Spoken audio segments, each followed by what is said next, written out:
Hello everyone, welcome to day 3 of our HP Quickstart training class. This is day 3 of 5. My name is Rhett Scott with hpCommerce Software.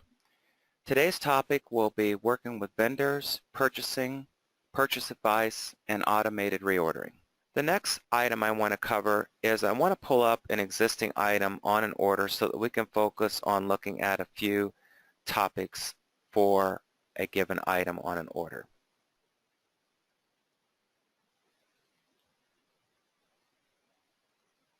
So I want to pull up this item and talk about a few fields. First of all, there is the ordered for.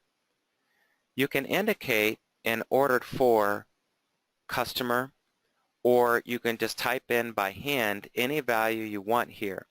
The value of this is that this will print out onto a receiving documents for a purchase order or a purchase order that you are just reprinting. It will print out the ordered for information. This can be a great prompt to you and a reminder to get a hold of that customer so that they can come in and pick up the merchandise that you've ordered for them. You can indicate whatever quantity you want on an order as the quantity that you want to order. When you put an item onto an order, the price each that goes onto the order is the true cost information from the part maintenance system. You can modify this information at any point in time.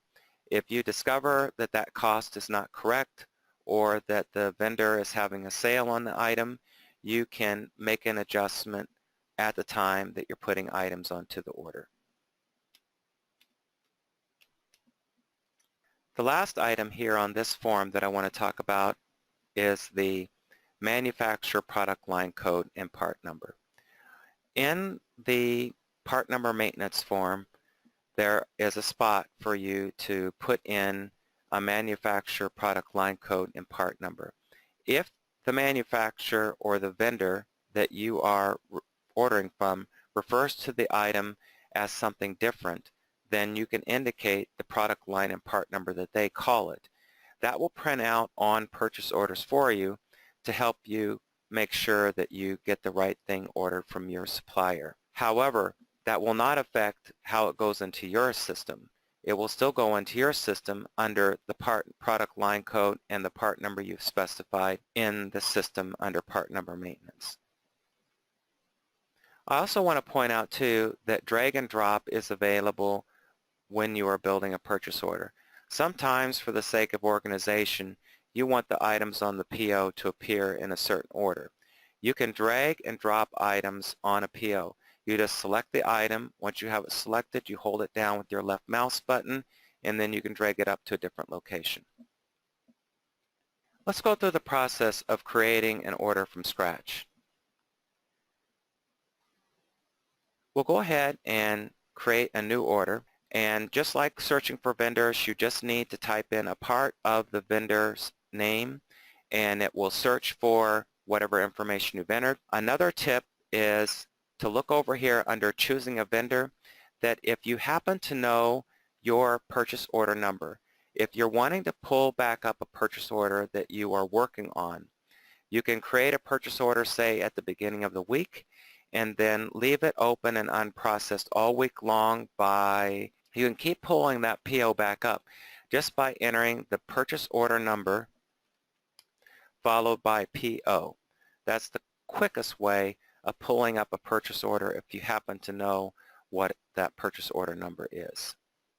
In this case, we're just going to type in a part of our vendor name and then locate our vendor.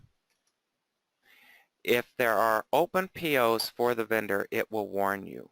In this case, we were previously working on a purchase order for Motor State. It's going to warn us that there are other open purchase orders out there. This keeps you out of trouble and allows you just to keep adding to an open PO. In this case, we want to go ahead and start a new PO.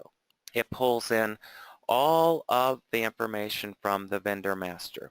The address information for the vendor, it puts our company shipping address in as the shipping location for the purchase order. it will put in the terms that we've set up on the vendor account and put in today's date as the PO date and the required date. If you have a required date that you want to specify for the items and your vendor actually pays attention to and honors those, then you can go ahead and select a required date. If you need to, you can indicate additional reference information. You can specify a shipping method for the order if you want the supplier to ship it to you in a certain way. You can put job numbers, categorize this into a department by creating departments in the Department Master on System Setup menu. And you can even tie it back to an event if you want to tie it back to an event that you've set up in the Vendor Master in System Setup. Consistent with the keyboard interface, I want to point out down here in the dashboard that it says that page down will get you to the item page. There's no reason to press the enter key to go all the way through all these fields. All you have to do at any point in time is just press the page down key, and that will take you right into entering items onto the order. So I pressed the page down key, and that immediately took me to the purchase order items form. The first item I want to point out here are line types. Line types are fundamental to purchase orders, sales orders, and quotes in HP, and they're consistent across all types of those items. There are some additional ones when you're working with sales orders and quotes, and we'll learn more about those tomorrow. The line types make sense. We have a line type P for part, we have a line type L for labor, and K for kit.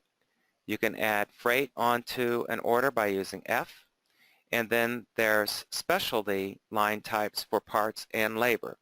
On the labor side, you have taxable labor and non-taxable labor, and then on the part side, you have non-taxable part, and then you can even add a non-stock item onto a purchase order. I do not encourage you to add non-stock items to purchase orders. Non-stock items are items that are not in your part maintenance system. When you add a non-stock item onto an order, it allows it to go onto the order and it goes onto the PO and is sent to your vendor. But when you receive it, it indicates that you did receive the items, but there's no purchasing history to be found anywhere in the system. You can't pull the item up in part number maintenance and go into purchase history to see when you purchased that item, who you purchased it from, and what you paid for it. So I really discourage you from using the non-stock item. Once you have selected your line type, and it will default to the line type of P initially, and then if you adjust that to a different line type, the next time you add an item onto this specific order in this session, it will use that same line type. So it learns by what you were doing. Then you can use your searching tools to locate what you want to put onto the order. If you look at the dashboard, there are searching tools here. You can type in the product line code and part number if you happen to know it. In this case, I'm going to order an All-Star part, but I don't know what the part is. So I'll go into F1, and that will pull up all of the All-Star items, and then I can type into the description what I'm after, and I'm going to order this vent hose. It will pull in the description information and the cost information from part number maintenance. We can then go in and indicate the quantity ordered.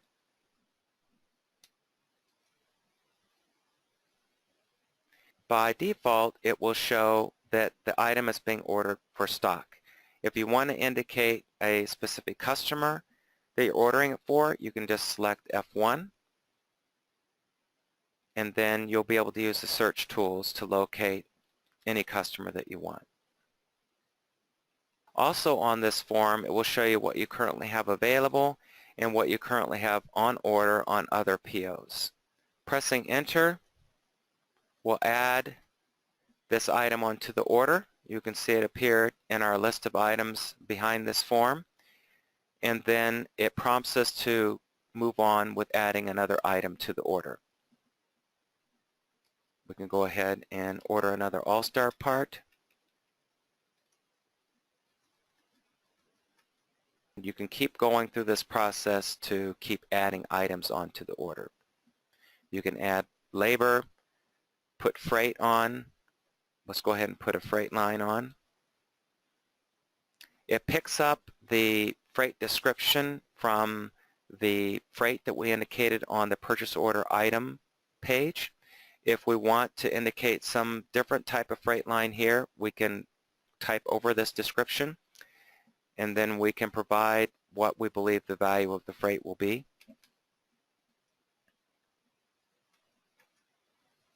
And we've added a freight line onto the order. Let's go ahead and process this order. So we'll select F2, process the purchase order. It will prompt us for a confirmation on our delivery date, give us a new purchase order number, and then pop the purchase order up on the screen for us.